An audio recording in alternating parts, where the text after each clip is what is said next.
맥추절을 지키라. 이는 네가 수고하여 밭에 뿌린 것의 첫 열매를 거둠이니라. 수장절을 지키라. 이는 네가 수고하여 이룬 것을 연종의 밭에서부터 거두어 저장함이니라. 아멘. 사랑하는 성도 여러분, 먼저 여러분들에게 선포합니다. 맥추절은 반년 동안 우리를 보살펴 주신 은혜에 감사하는 절기가 아닙니다. 맥추절은 봄 농사를 지켜주신 은혜에 감사해서 수확한 곡식을 하나님께 드리는 절기도 아닙니다. 맥추절은 영원한 천국에 들이실 알곡과 같은 성도를 세우시는 과정을 농사를 통해 증거하신 것입니다. 첫 열매라는 의미의 초실절과 수확이라는 의미의 맥추절과 모으다라는 의미의 수장절은 예수 그리스도의 십자가에서부터 성도가 천국에 들어가는 것까지를 이스라엘의 농사를 통해 설명하신 것입니다. 인간을 창조하신 하나님은 자신이 창조하신 인간에게 정하신 요구와 기대를 가지고 계십니다. 인간에 대한 하나님의 요구와 기대는 사랑입니다. 하나님은 창조자이시기 때문에 하나님이 정하신 인간에 대한 요구와 기대는 정당한 것입니다. 하나님께서 인간을 사랑하시는 것처럼 인간도 하나님을 사랑하라는 것입니다. 그런데 하나님께서 인간에게 베푸신 사랑과 하나님께서 인간에게 요구하시고 기대하시는 사랑의 의미 안에는 그 사랑이 진실한지를 구별해주는 조건들이 들어 있습니다. 하나님에 대한 공경과 두려움, 하나님의 뜻에 순종하여 의와 선을 행하는 것을 진실한 사랑으로 인정하는 것입니다. 이런 조건들 중에서 하나라도 빠지면 그것은 진정한 사랑이 아닙니다. 하나님을 공경하지 않는 사랑은 거짓 사랑입니다. 하나님을 두려워하지 않는 사랑도 거짓 사랑입니다. 우리에게 의와 선을 행하라고 하신 명령에 순종하지 않는 사랑도 거짓 사랑입니다. 어떻게 이런 조건들을 다 지킬 수 있느냐고 항변하실 분들도 계실지 모르겠지만, 하나님을 창조자, 나의 주인으로 인정하고 진실로 신뢰한다면 일부러 지켜야 되겠다고 마음먹지 않을지라도 저절로 지켜질 수밖에 없는 것입니다. 그러나 하나님을 창조자, 나의 주인으로 인정하고 진실로 신뢰하는 것은 인간이 가진 욕심 때문에 말처럼 쉬운 것이 아닙니다. 사단도 하나님처럼 높아지려는 욕심 때문에 망했고, 첫사람 아담과 하와도 하나님과 같아지려는 욕심 때문에 하나님의 명령을 지키지 않으므로 에덴 동산에서 쫓겨나고 저주를 받았습니다. 마태복음 19장에 보면 예수님께서 부자 청년과 나눈 대화가 나옵니다. 부자 청년은 율법을 철저하게 지키는 바리새인이었습니다. 바리새파는 유대교의 한 종파입니다. 구별된 자, 거룩한 자라는 의미의 바리새라는 단어가 말해주듯이 겉으로 보기에는 하나님의 율법을 세심하게 지켰습니다. 그런 종파에 속한 청년이 예수님을 시험하려고 무슨 선한 일을 하여야 영생을 얻을 수 있냐고 물었습니다. 그러자 예수님께서는 영원한 생명을 얻으려면 계명들을 지키라고 하셨습니다. 바리새인 청년이 무슨 계명을 지켜야 하느냐고 다시 물었습니다. 그러자 예수님께서는 율법에 나오는 10계명의 계명들을 하나하나 말씀하시고 끝에 모든 율법적인 계명을 아우르는 내 이웃을 내 몸과 같이 사랑하라는 계명을 덧붙여서 그것을 지키라고 하셨습니다. 예수님께서는 하나님 사랑, 이웃 사랑, 이 두 가지 사랑의 계명 중에 하나님을 사랑하라는 계명은 말씀 안 하시고 이웃을 사랑하라는 계명만을 말씀하셨습니다. 그러자 바리새인 청년은 자신만만하게 내가 이 모든 것을 지키었사오니 아직도 무엇이 부족하나이까? 라고 말했습니다. 이런 바리새인 청년의 말에 예수님이 말씀하셨습니다. 마태복음 19장 21절 22절 말씀에 예수께서 가라사대 네가 온전하고자 할진대 가서 내 소유를 팔아 가난한 자를 주라. 그리하면 하늘에서 보화가 내게 있으리라. 그리고 와서 나를 쫓으라 하시니, 그 청년이 재물이 많음으로 이 말씀을 듣고 근심하며 가니라. 사랑이 없으면 모든 계명을 지키지 않은 것이고, 사랑이 있으면 모든 계명을 지킬 수 있는 것입니다. 예수님은 이웃사랑이 없는 이 바리새인 청년 안에 하나님을 공경하는 것도, 하나님을 두려워하는 것도, 하나님의 의와 선도 없음이 드러나게 하신 것입니다. 이 바리새인 청년 안에는 하나님 믿음과 경외할 생각 대신에 탐심이 들어 있었던 것입니다. 이 청년이 처음에 예수님께 물어본 대로 영생을 얻는 것이 삶의 목적이었다면 하나님보다 돈을 더 사랑하지는 않았을 것입니다. 모든 사람 앞에는 항상 두 길이 놓여 있습니다. 하나는 생명길이고 하나는 멸망길입니다. 생명길은 하나님을 사랑하며 사는 길이요, 멸망길은 세상을 사랑하며 사는 길입니다. 생명길의 끝에는 영원한 천국이 예비되어 있고, 멸망길 끝에는 영원한 지옥이 기다리고 있습니다.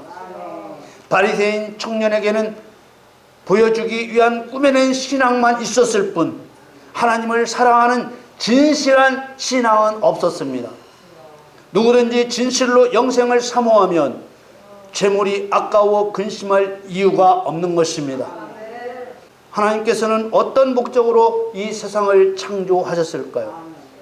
하나님이 창조하셨으니 분명히 목적이 있습니다.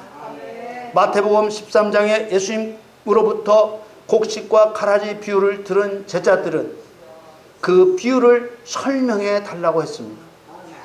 이때 제자들에게 들려주신 설명을 보면 세상을 창조하신 목적을 이해할 수 있습니다. 마태복음 13장 37절에서 40절 말씀에 대답하여 가라사대 좋은 씨를 뿌리는 이는 인자요, 밭은 세상이요, 좋은 씨는 천국의 아들들이요, 가라지는 악한 자의 아들들이요, 가라지를 심은 원수는 마귀요, 추수 때는 세상 끝이요, 추수꾼은 천사들이니, 그런즉 가라지를 거두어 풀에 사르는 것 같이 세상 끝에도 그러하리라. 이 말씀을 보면 하나님의 세상 경영을 농사에 비유하시는 것을 볼 수 있습니다. 38절에 밭은 세상에 대한 비유라고 하시지 않습니까? 밭에 뿌리는 좋은 씨는 그리스도인을 의미합니다. 좋은 씨를 세상 모든 사람으로 오해하기 쉬운데 좋은 씨는 구원받은 성도입니다. 그래서 천국의 아들들이라고 하셨습니다. 예수님은 자신을 사람의 아들인 인자라고 불렀습니다. 인자는 예수님이 사단을 멸하실 심판의 주관자이심을 나타내는 칭호입니다. 왜냐하면 십자가에서 죽으실 것이기 때문입니다. 왜 예수님께서 십자가에서 죽으시는 것이 사단을 심판하는 일이 될까요? 죄사함 받는 것 하나만 생각하면 예수님이 십자가에서 죽으시는 것이 사단 심판이라는 것을 이해할 수 없습니다. 예수님이 말씀하신 요한복음 12장 24절 말씀을 보십시오. 요한복음 12장 24절에 내가 진실로 진실로 너희에게 이르노니 한 알에 밀이 땅에 떨어져 죽지 아니하면 한 알 그대로 있고 죽으면 많은 열매를 맺느니라. 땅에 떨어져 죽는 한 알의 밀은 예수님 자신을 말씀하시는 것입니다. 그리고 땅에 떨어져 죽는다는 것은 자신이 십자가에서 죽으실 것을 의미하고, 십자가에서 죽으시면 그리스도인이라는 많은 열매를 맺게 됩니다. 그리스도인이란 하나님을 사랑하기 때문에 사단을 심판하여 죄인을 구원하는 예수 그리스도의 목적을 자신의 목적으로 삼고 예수 그리스도의 권세와 능력으로 심판과 구원을 이루는 사람입니다. 예수님께서는 이처럼 세상을 바치라 비유하시며 예수님의 십자가 죽으심에서부터 그리스도인이 영원한 생명을 얻어 천국에 들어가는 일까지를 한 해 농사에 빗대어 예언하시고 설명하신 말씀이 바로 농사절기입니다. 성경이 말하는 농사절기는 앞에서 설명을 드린 것처럼 초실절, 맥추절, 수장절입니다. 이 세 절기를 다시 한번 설명드리면 첫 열매라는 의미의 초실절과 수확이라는 의미의 맥추절과 모으다라는 의미의 수장절은 예수 그리스도의 십자가에서부터 성도가 천국에 들어가는 데까지를 이스라엘의 농사를 비유로 설명하신 것입니다. 이 농사절기를 좀 더 명확하게 이해하기 위해서는 성경의 중심 배경이 되고 있는 당시 이스라엘의 곡식 농사를 어떻게 지었는지 살펴보아야 합니다. 우리나라도 그렇듯이 곡식 농사를 1년에 2번 지었습니다. 우리나라는 보통 봄 농사로 보리나 밀을 심고 그것을 수확한 후에는 여름에 벼를 심어 여름 농사를 짓습니다. 그런데 이스라엘은 빵을 주식으로 하기 때문에 봄 농사, 여름 농사 2번 다 보리나 밀을 심어 수확합니다. 예레미야 5장 24절에 보면 우리에게 이른 비와 늦은 비를 때를 따라 주신다는 말씀이 나오는데 이 두 때는 종자를 파종할 때쯤에 내리는 비를 의미합니다. 이스라엘은 우리나라와 달리 강수량이 적어서 곡식을 심을 시기에 비가 오지 않으면 바짝 말라서 농사를 지을 수 없었습니다. 메마른 땅에서 농사를 짓기 위해서는 적기에 하나님께서 비를 내려주셔야만 파종할 수 있었습니다. 이제 우리는 농사절기의 말씀 안으로 들어가서 그 의미들을 살펴보아야 합니다. 그리고 먼저 맥주절에 대한 잘못된 선지식을 버려야 합니다. 맥주절은 먹고 사는 것과 관련된 절기가 아닙니다. 우리가 먼저 버려야 할 맥주절에 대한 잘못된 지식은 상반기 반년 동안 우리를 지켜주시고 보살펴 주신 은혜에 감사하는 절기라고 알고 있는 선지식을 버려야 합니다. 또 비슷한 의미이겠지만 반년 동안 생활을 지켜주신 은혜에 감사하는 절기도 아닙니다. 그동안 맥주절에 갖다 붙이기를 농사 짓게 도와주신 것, 사업하는 사람은 사업 지켜주신 것, 심지어 반년 동안 자식들 학교나 직장 잘 다니게 해주신 은혜에 감사하는 절기라고 알고 있었다면 다 지워버려야 합니다. 우리를 도우시고 은혜 베풀어 주시는 하나님께 감사하는 것은 너무나 당연한 일입니다. 그렇지만 맥주절의 본질적인 의미를 잘못 가르치고 잘못된 지식을 그대로 받아들이면 신앙이 하나님 중심이 아닌 사람 중심의 신앙으로 뒤틀리고 하나님을 참되게 경배할 수 없게 되는 것입니다. 마가복음 7장 7절에 사람의 계명으로 교훈을 삼아 가르치니 나를 헛되이 경배하는도다 하였느니라. 이 말씀을 보면 하나님의 목적을 위한 하나님의 계명을 사실과 다르게 해석하여 사람의 교훈으로 가르치면 하나님을 헛되게 경배한다는 것입니다. 경배를 않는다는 게 아닙니다. 경배를 하기는 하는데 하나님이 받으실 수 없게 헛되게 효과 없이 경배하게 된다는 것입니다. 우리는 당연히 매일같이 하나님 은혜에 감사해야 합니다. 그렇지만 맥주절은 반년 동안 우리를 보살펴 주신 은혜에 감사하는 절기가 아니라는 것이죠. 맥주절은 봄농사를 지켜주신 은혜에 감사해서 수확한 곡식을 하나님께 드리는 절기도 아닙니다. 맥주절은 영원한 천국에 들으실 알곡과 같은 성도를 세우시는 과정을 농사를 통해 증거하신 것입니다. 야고보서 5장 7절 8절 말씀에 그러므로 형제들아 주의 강림하시기까지 길이 참으라. 보라, 농부가 땅에서 나는 귀한 열매를 바라고 길이 참아 이른 비와 늦은 비를 기다리나니 너희도 길이 참고 마음을 굳게 하라. 주의 강림이 가까우니라. 아멘. 농부이신 하나님께서 바라시는 땅에서 나는 귀한 열매는 누구를 가리키는 것입니까? 끝까지 신앙을 지키며 하나님을 영광스럽게 한 그리스도인을 가리키는 것입니다. 우리는 맥주절의 의미를 통해 어떻게 하면 끝까지 신앙을 지키며 하나님을 영광스럽게 할 것인지를 배우고 결단해야 하는 것입니다. 초실절이나 맥주절이나 수장절이라는 말에는 기본적으로 알곡을 수확한다는 의미가 들어있습니다. 알곡을 수확하기 위해서는 필수적인 두 가지 조건이 갖춰져야 합니다. 알곡을 거두기 위해서는 반드시 씨앗을 뿌려야 하고 뿌린 씨앗을 가꾸어야 합니다. 심지 않고 거두는 법은 없습니다. 가꾸지 않고서는 농부가 바라는 알곡을 거둘 수도 없습니다. 하나님께서는 맥주절과 수장절을 지키라고 명령하셨습니다. 오늘 본문 출애굽기 23장 16절에 맥주절을 지키라. 이는 네가 수고하여 밭에 뿌린 것에 첫 열매를 거둠이니라. 수장절을 지키라. 이는 네가 수고하여 이룬 것을 연종의 밭에서부터 거두어 저장함이니라. 맥주절과 수장절을 지키라는 이 명령은 당연히 그리스도가 행하실 일의 모형이며 그림자입니다. 그리스도께서 행하실 일이라면 또한 그리스도와 한 몸을 이룬 그리스도인이 행할 일의 모형이며 그림자라는 말이 됩니다. 그래서 이 맥주절과 수장절에는 다른 이름이 붙여져 있습니다.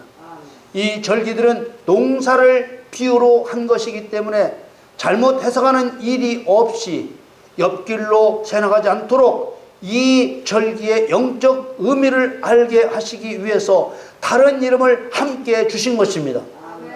맥주절에는 칠칠절과 오순절이라는 이름이 함께 붙어 있습니다. 그리고 수장절에는 초막절이라는 이름이 함께 붙어 있는 것입니다. 우리가 이 이름들과 농사절기에 관한 맥을 이해하기 위해서 도표로 보겠습니다. 이 도표를 보실 때 율법으로 정한 그림자요 모형인 초실절, 맥주절, 수장절이 그리스도께서 오신 신약시대에 어떤 실제적인 일과 같은 것인지 보시기 바랍니다. 초실절은 예수님의 부활을 의미하는 절기입니다. 예수님의 부활은 죄인도 거듭나서 새 생명을 얻을 수 있다는 산 소망이 됩니다. 그래서 베드로전서 1장 3절에 찬송하리로다 우리 주 예수 그리스도의 아버지 하나님이 그 많으신 긍휼대로 예수 그리스도의 죽은 자 가운데서 부활하심으로 말미암아 우리를 거듭나게 하사 산 소망이 있게 하시며 라고 하셨습니다. 죄인들이 예수님의 십자가의 대속과 부활을 믿게 됨으로써 죄를 용서받고 거듭나게 됩니다. 십자가에서 죽으신 예수님이 부활하신 것을 믿게 될 때 거듭나는 성도로 세워지기 시작합니다. 이렇게 세워진 모습을 첫 열매라고 불렀습니다. 맥주절을 지키라. 이는 네가 수고하여 밭에 뿌린 것에 첫 열매를 거둠이니라. 거두어지는 열매를 성도의 상태로 해석하면 죄사함의 구원을 받은 것입니다. 이 죄사함의 구원을 다른 표현으로 하면 죄사함의 세례를 받았다고 했고 또 죄를 씻었다는 의미로 물 세례라고도 했습니다. 구원자이신 예수님의 입장에서 나를 보면 내가 열매로 거두어진 것입니다. 그런데 죄사함을 받은 나로서는 일생에 처음 하나님의 열매가 된 것입니다. 그래서 첫 열매라고 표현한 것입니다. 그러나 중요한 것은 죄사함의 구원만 받은 것은 완전한 열매가 아닙니다. 죄사함의 구원을 받았으면 반드시 사단을 심판하고 사단에게 억압되어 있는 또 다른 죄인을 구원하기 위해 성령 세례를 받아야 하는 것입니다. 그래서 이 맥주절에 77절과 오순절이라는 이름을 함께 붙여 놓으신 것입니다. 죄사함의 구원을 받은 성도는 하나님만이 유일한 신이심과 사단의 반역과 사단을 심판하여 멸하도록 주신 하나님의 계명을 가르치고 성령을 받기를 위해 기도해야 하는 것입니다. 77절은 일곱이 7번 반복되는 수로서 사단이 무적행에 갇히는 사단 심판의 수입니다. 그러므로 맥주절을 77절이라고도 부른 것은 죄사함의 구원을 받은 성도는 반드시 사단 심판의 길로 나아가야 하기 때문에 붙여진 이름인 것입니다. 그리고 또 오순절이라고도 부른 것은 예수님께서 부활하신 후 50일째 되는 날 성령으로 임하신 것을 나타내려는 것입니다. 레위기 23장 15절 16절 말씀에 안식일 이튿날 곧 너희가 요제로 단을 가져온 날부터 세어서 7안식일의 수요를 채우고 제7안식일 이튿날까지 합 50일을 계수하여 새 소제를 여호와께 드리되 라고 77절과 오순절의 의미를 증거하고 있습니다. 성령께서 주시는 권세와 능력이 없이는 사단을 심판하여 멸하는 귀신을 쫓아내고 병을 고치는 권능사역을 할 수가 없습니다. 그러므로 맥주절을 오순절이라고도 부른 것은 권능사역을 위해 반드시 성령의 통치를 받아야 하기 때문에 붙여진 이름인 것입니다. 그렇다면 이제 성령으로부터 제사장과 선지자와 왕의 직분으로 오신 그리스도의 권세와 능력을 받았으면 성도가 해야 할 일이 무엇이겠습니까? 하나님의 권세와 능력으로 맡겨진 일을 감당해야 하겠지요. 이것을 일컬어 그리스도의 증인이 된다고 했습니다. 성령의 권능을 받은 성도는 제사장과 선지자와 왕의 직분으로 사단을 심판해야 하는 것입니다.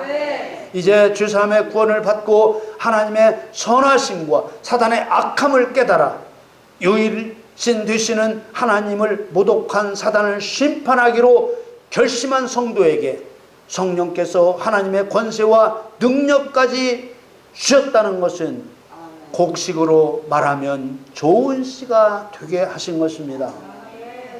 그러면 앞에서 보았던 곡식과 가라지 비유에 대한 설명을 다시 한번 보겠습니다. 마태복음 13장 37절에서 40절 말씀에 대답하여 가라사대 좋은 씨를 뿌리는 이는 인자요 밭은 세상이요 좋은 씨는 천국의 아들들이요 가라지는 악한 자의 아들들이요 가라지를 심은 원수는 마귀요 추수 때는 세상 끝이요 추수 후는 천사들이니 그런즉 가라지를 거두어 불에 사르는 것 같이 세상 끝에도 그러하리라. 어떻습니까? 말씀의 의미가 손바닥을 보듯이 보일 줄 믿습니다. 맥주절에 알곡으로 거두어진 성도를 다른 말로 하면 죄사함의 구원을 받고 성령의 권세와 능력을 받은 성도입니다. 이 표현을 곡식과 가라지 비유의 말씀대로 하면 좋은 씨, 곧 천국의 아들들입니다. 그리스도께서는 밭에 좋은 씨를 뿌리셨다고 말씀하신 것은 성령의 권세와 능력을 받은 성도를 세상에 파송하셨다는 뜻입니다. 농사로 말하면 맥주절의 의미대로 거둔 씨앗을 가을에 수확할 곡식으로 거두기 위해 밭에 다시 뿌린 것입니다. 다시 밭에 뿌려진 좋은 씨는 가을에 더 많은 열매로 거두어지게 되는 것입니다. 사랑하는 성도 여러분, 맥주절의 의미대로 자기 자신이 첫 열매로 거두어져 성령의 권능을 주셔서 세상에 파송된 성도라는 것을 믿으십니까? 맥주절의 감사는 나를 천국의 아들들인 좋은 씨라고 칭하시며 하나님의 영광을 위하도록 세상에 다시 심어주셨음에 감사하는 것이 진실한 감사입니다.